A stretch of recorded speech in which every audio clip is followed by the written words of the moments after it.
नमस्ते दोस्तों, कैसे हैं आप सब और स्वागत है आपका द हिटमैन टीवी के एक और नए एपिसोड में। मैं हूं आपका दोस्त तन्मय भार्गव। दोस्तों, जैसा कि हमें पता है कि एट प्रेजेंट भारत और चाइना के बीच एक तनावपूर्ण स्थिति बनी हुई है, तो इस वीडियो में हम डिस्कस करने वाले हैं कि ऐसी कौन सी पॉलिसीज़ हो सकती हैं जिनको अगर भारत सरकार अपनाती है तो वो चाइना को सोशली, इकोनॉमिकली और जियोपॉलिटिकली पूरे विश्व के सामने एक्सपोज कर सकती है। तो बने रहिए हमारे साथ वीडियो की एंड तक। We will be back shortly.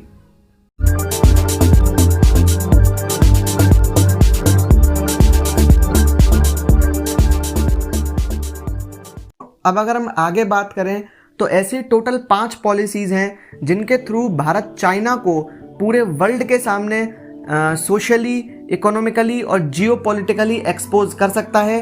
तो चलिए वन बाय वन उन 5 पॉलिसीज़ को डीप में समझने की कोशिश करते हैं।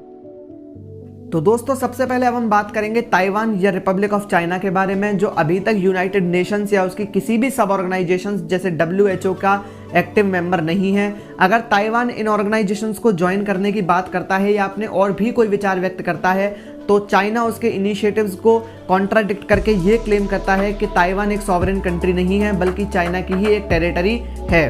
अब अगर हम ताइवान की हिस्टोरिकल बैकग्राउंड को देखें तो उसने 25 दिसंबर 1947 को कॉन्स्टिट्यूशन अडॉप्ट कर लिया है और 1950s में वो इंडिपेंडेंट हो चुका था।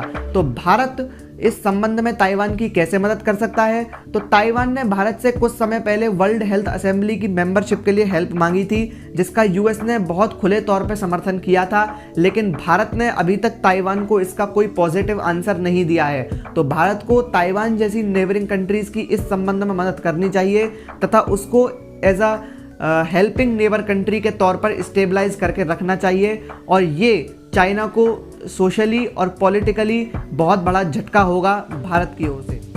अब हम बात करने वाले हैं वियतनाम के बारे में। वियतनाम 2014 से ही भारत से ब्रह्मोस और आकाश मिसाइल्स को खरीदना चाहता है, जिसको लेकर वो हमेशा से ही काफ़ी उत्सुक रहा है, और तब से लेके अब तक दोनों देशों के बीच इन डील्स के ऊपर काफ़ी सारे डिस्कशंस हो चुके हैं, लेकिन ये डील्स अभी तक सिर्फ पेपर्स और नेगोशिएशंस तक ही सिमट के रह गई हैं, क्योंकि इन मिसाइल्स का जो एक्सपेंसेस हैं वो वियतनाम अभी अपने ऊपर बियर अप नहीं कर सकता और ना ही वो इनको अभी भारत से खरीदना अफोर्ड कर सकता है। अगर हम वियतनाम का रिलेशन देखें चाइना के साथ, तो चाइना के साथ उसका एक इशू चल रहा है साउथ चाइना सी में। तो दोस्तों, अब हम देखते हैं कि भारत इसमें क्या स्टेप्स ले सकता है।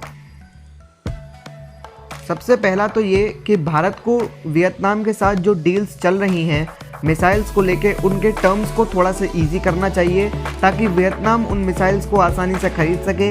ऐसा करके वियतनाम के साथ हमारे इंटरनेशनल रिलेशंस और मजबूत होंगे। दूसरा, वियतनाम और चाइना के बीच जो साउथ चाइना सी में इशू चल रहा है, हमें उसमें वियतनाम का सपोर्ट करना चाहिए, क्योंकि दोस्तों हमारा ऐसा मानना है कि भारत को वो कोई भी मौका नहीं छोड़ना चाहिए जिससे वो चाइना को पटकनी दे सके। साथ ही साथ जैसा कि हम जानते हैं कि वियतनाम भी चाइना की तरह बहुत बड़ी मैन्युफैक्चरिंग कंट्री है, तो हमें अपने प्रोडक्ट्स का इंपोर्ट चाइना की जगह वियतनाम से करवाना चाहिए। ऐसा करके हमारी जो डिपेंडेंस है चाइना के ऊपर वो कम होगी और हम चाइना को एक बहुत बड़े लेवल पे इकोनॉमिकली हिटबैक कर सकते हैं। अब हम अपनी कहानी को आगे बढ़ाते हुए चलते हैं हांगकांग की तरफ और समझते हैं हांगकांग के बारे में। हांगकांग 1997 तक ब्रिटिश रूल के अंदर एक कॉलोनी था, लेकिन उसके बाद उसने 1 कंट्री 2 सिस्टम अरेंजमेंट के तहत चाइना के साथ जाने का निर्णय किया। अब इस अरेंजमेंट में हुआ क्या? इस अरेंजमेंट में हांगकांग को मोर ऑटोनॉमी मिली, साथ ही साथ उसके सिटीजन्स को चाइना के सिटीजन से ज़्यादा ह्यूमन राइट्स मिले।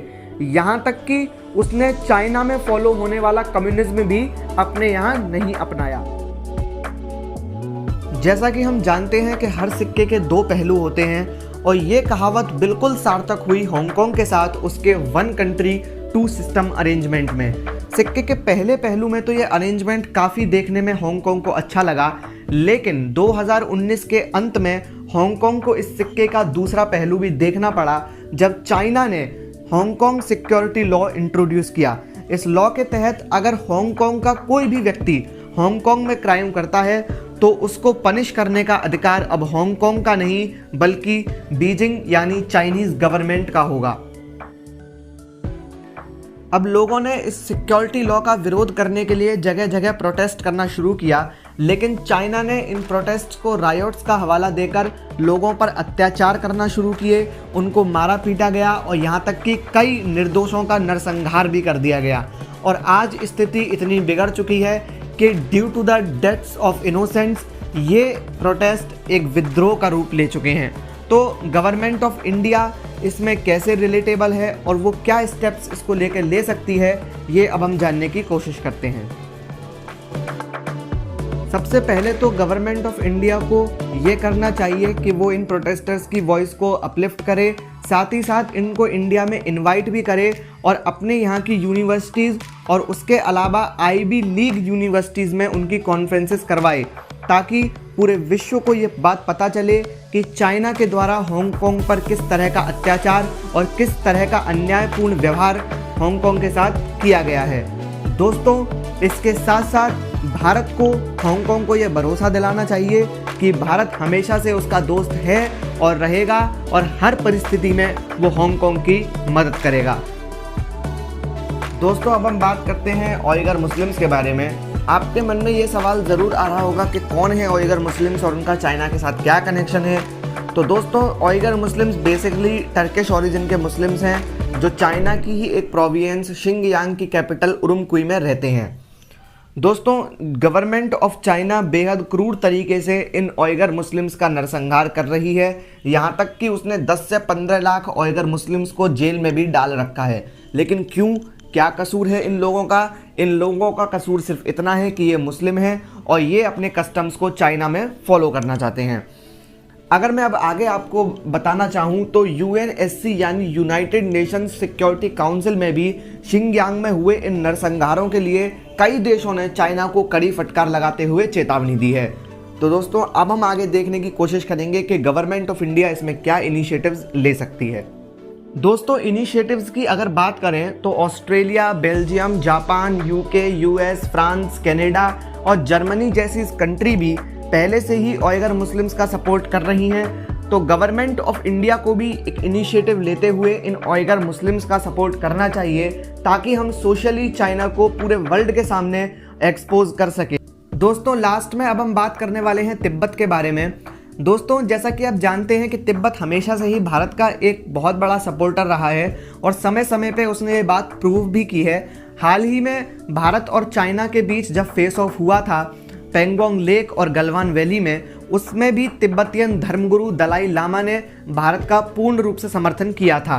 दोस्तों, आप में से कई लोगों को ये बात नहीं पता होगी कि हाल ही में यूएस लॉ मेकर्स ने एक बिल इंट्रोड्यूस किया है जिसमें उन्होंने तिब्बत को एक इंडिपेंडेंट कंट्री बनाने के लिए एक अभियान की शुरुआत की है, जिसका समर्थन काफ़ी सारे देश पहले ही कर चुके हैं।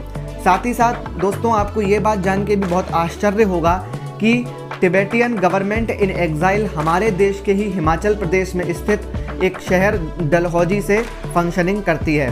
तो दोस्तों, आपके मन में अब ये सवाल आ रहा होगा कि गवर्नमेंट ऑफ इंडिया इसमें क्या इनिशिएटिव्स ले सकती है। तो चलिए देखते हैं। दोस्तों, पहला इनिशिएटिव जो गवर्नमेंट ऑफ इंडिया अपना सकती है वो ये है कि वे तिबेटियन गवर्नमेंट के लिए दिल्ली और मुंबई जैसे शहरों में भव्य और आलीशान एम्बेसीज बनवाएं। दूसरा इनिशिएटिव जो गवर्नमेंट ऑफ इंडिया अपना सकती है वो ये है कि वो तिब्बतियन फ्री मूवमेंट को जितना हो सके उतना बढ़ावा दे और कदम कदम पर अपने तिब्बती भाइयों का साथ दे। हमारे साथ इस वीडियो के एंड तक बने रहने के लिए आपका बहुत बहुत धन्यवाद। हमें उम्मीद है कि आपको हमारी ये वीडियो पसंद आई होगी। दोस्तों, आपके रिव्यूज़ हमारे लिए हमेशा ही बहुत हेल्पफुल रहेंगे, सो प्लीज़ कमेंट में हमें अपने रिव्यूज़ ज़रूर बताएं ताकि हम इन फ्यूचर अपने आप को और इम्प्रूव कर सकें। इस वीडियो को जितना हो सके उतना शेयर कीजिए, लाइक कीजिए और इस चैनल को सब्सक्राइब करते हुए बेल आइकन को भी दबा दीजिएगा। अब हम आपसे मिलेंगे एक और नई वीडियो के साथ। तब तक के लिए गुड बाय, जय हिंद।